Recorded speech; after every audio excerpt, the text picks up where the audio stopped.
What's up, tribe? How you guys doing? Go ahead and hit that subscribe button. I hope you like this video. This is 20s season 2 episode 4. So the episode opens up. We have Marie and her fiance, and he's telling her, listen, we need to go ahead and set a date. And she was like, why are you in such a rush? Like, what is going on? He was like, listen, I need to know the date because we have to attend premarital counseling for 6 months.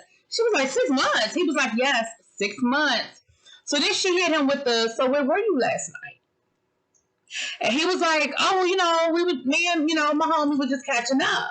And she kind of gave him a little bit of a look. And at first I didn't understand, but I'm going to understand in a few minutes. But I was like, and they showed when he came home the night before and how, he was going to reach out to her, but then she was away. You know how that is, right?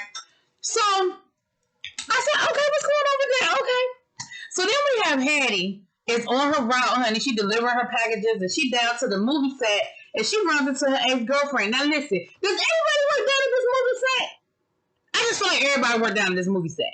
And of course, as soon as she sees the ex, she's like, oh, here we go. But the ex was cool. She was like, I miss you. And Hattie hit her with the lean back and was like, yeah, I miss you too. And rolled on. I said, okay, roll on with it. Roll on. She hit her with the peace sign. Okay.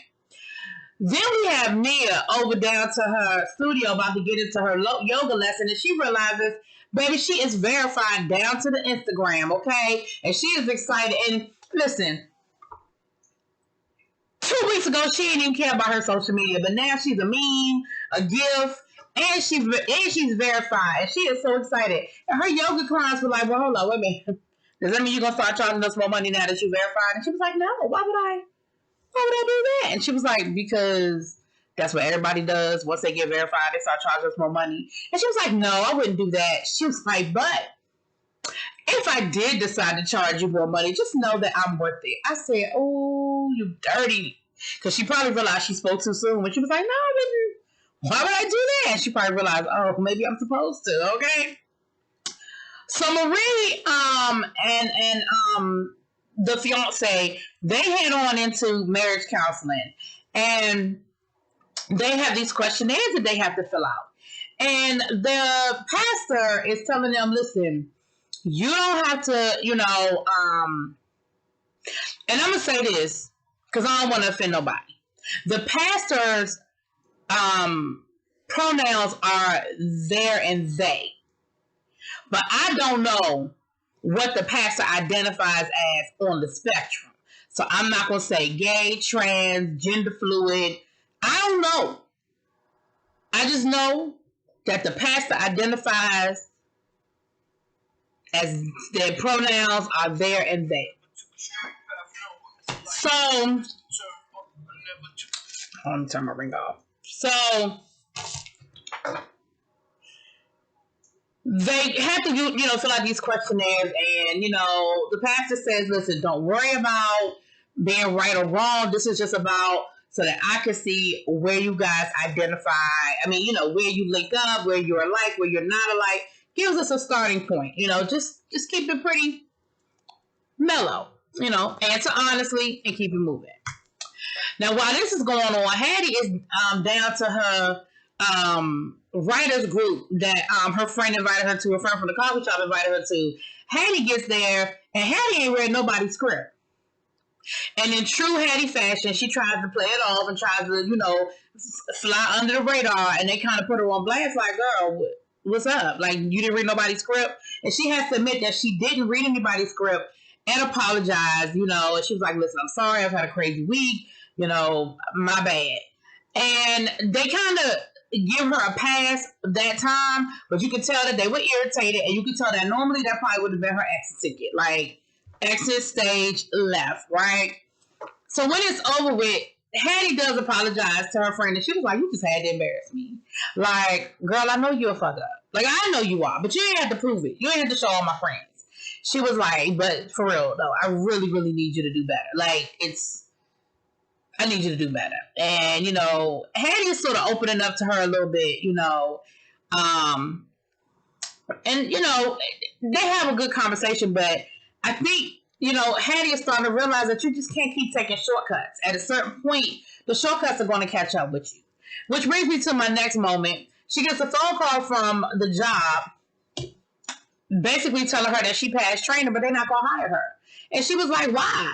And Louis Anderson was like, because you are slow as hell. You don't want to deliver half the packages, and you are always on your phone. And so now, the job that your mama was hooking you up with, you can't even get. So while this is going on, Ida is texting her, because she was getting ready to get off the phone with him to answer Ida's call. And he was like, see, this is my point. Like, I'm literally on the phone telling you why you didn't get this job. And you're going to get off the phone with me and call me back to go take a phone call? Like, ma'am. So Ida invites her to dinner. She said, listen, I'm sorry you're having a bad day. Let me take you out to dinner to make you feel better. You know what I mean? Let me make you feel good. Okay. So Marie and the fiance, they head on back into counseling. They done filled out their questionnaires.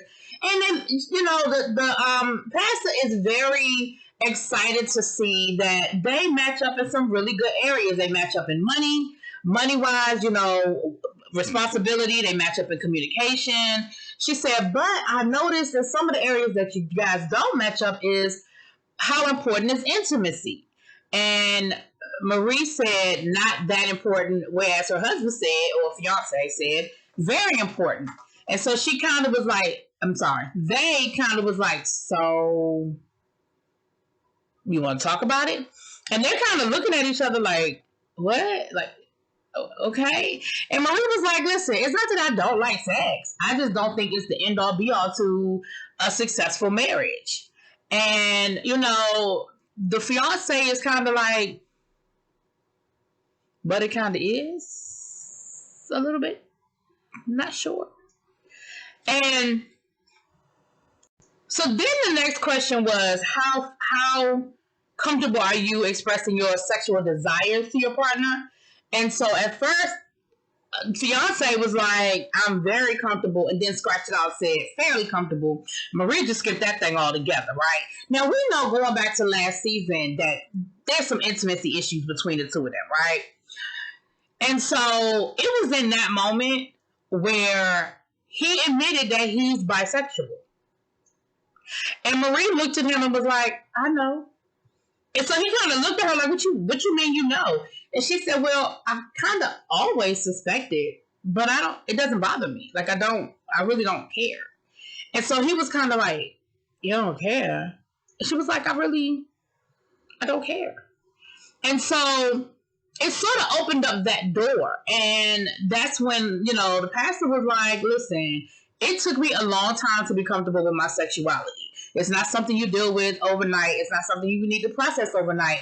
But, you know, this is a starting point, you know, and maybe you need to figure all of that out before you commit. Like, doesn't mean y'all can't get married. It doesn't even mean that y'all aren't meant to be. But if this is who you are, accepting who you are and admitting who you are, that's a big step. Like, you made a really big step. So later on in the episode, we see the two of them talking, and they're talking about all of the things that they had in common, that they were ready to get married, and they had these great careers, and they knew they had to buy a nice house in a nice neighborhood, white picket fence. Like, they had all of that ready, except for, but I like boys too. And Marie told him, and I feel like this would be me in this situation, honestly, y'all. I'm gonna need you to go explore that. Because you've been stifling it your whole life. Like, you knew you liked men.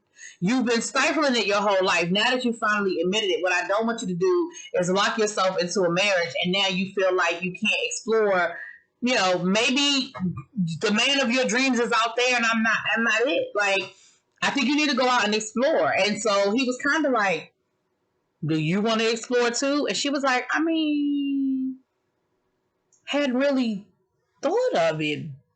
But I was like, girl, yes, you did. You've been having dreams about a whole bunch of people, okay? And so I think I love the way that was written. I love the way that was handled. I love that Marie didn't turn into a homophobic, oh my gosh, what? I love that she was like, I know, and I still love you, and it's all good. You know what I mean? Like, I could appreciate that. Now, in the meantime, Mia is down to the movie set with this cute dress. I don't know that designer or whatever. That dress was cute and it looked really nice on her. It was like burgundy and white. It was a print. It was really nice. But old boy Marie's boss, he, you know, rolled up on her and they got to talking, and then he invited her out for drinks, you know. And she agrees, you know, and she said, but I think she said, well, I thought you had a girlfriend. And he was like, you know, nah, that ain't really what's going. Ooh, that's not really. How do I say? Ooh, it's not really what's going on there. You know what I'm saying? That kind of thing. But she agrees to meet him for drinks, and later on in the episode, we see her meet him. What turned me off was after he invited her to drinks, and she was like, "Yeah," he was like, "Okay, I'm gonna get my sister to put something on the books." I know you busy and all of that, but I don't know if that was me. That would have made me be like, "What? But your assistant?" I don't know. That would have made me kind of turn my nose up a little bit, but okay. But they do end up going out. And like I said, they meet for drinks and they have a nice little conversation or conversaciones. It's definitely the budding of a relationship going on here. So, Hattie and Ida takes Hattie out to her favorite restaurant. But when they get there, the restaurant is empty. Ida has rented out the restaurant so her and Hattie could have dinner. And Hattie is impressed, but then she was like, let me ask a question. Did you rent this restaurant out because you wanted privacy? Because you were trying to be romantic? Or did you rent the restaurant out because you were trying to hide me? And Ida was like, listen, I respect my privacy, and that's it. That's all. Like, I don't understand. She said, every time I try to do something nice for you, it turns into some bullshit, and I'm not understanding why. And she was like, because I don't want you to hide me. Like, I want, like, if we're gonna be out there. She said, listen, let me tell you something. I have earned the right to be private about my private life. Like, everybody don't need to know what it is. And so Hattie starts getting on her about not living in her truth and hiding from who she is. And she was like, listen, let me explain something to you. Just because I have gotten to a point, just because people don't look at me and know that I prefer the company of women over men, that doesn't mean that I'm hiding anything. I just don't feel the need to blast it and tell everybody. That is my business, and that's how I feel about it. And so then Hattie went down the road of privilege because she light-skinned and colorism. Listen, I don't know how we got there. I don't know how we got there. I understand that you hiding me. I understand you don't want people to know that you gay and that you dating me. Like, I understand that part. But I don't know how we went down that slope into colorism and her privilege. I didn't follow it. I'm sure y'all gonna put it in the comments and tell me how. I'm sure y'all gonna break it down for me. But honestly, y'all, I ain't follow it. Because I feel like we went from A to Z without a whole lot in the middle. Like, I don't see how to. I don't know. Anyway, y'all let me know what y'all think. Maybe explain it to me in the comments, y'all. Explain it to me in the comments. I'll talk to y'all later. Peace.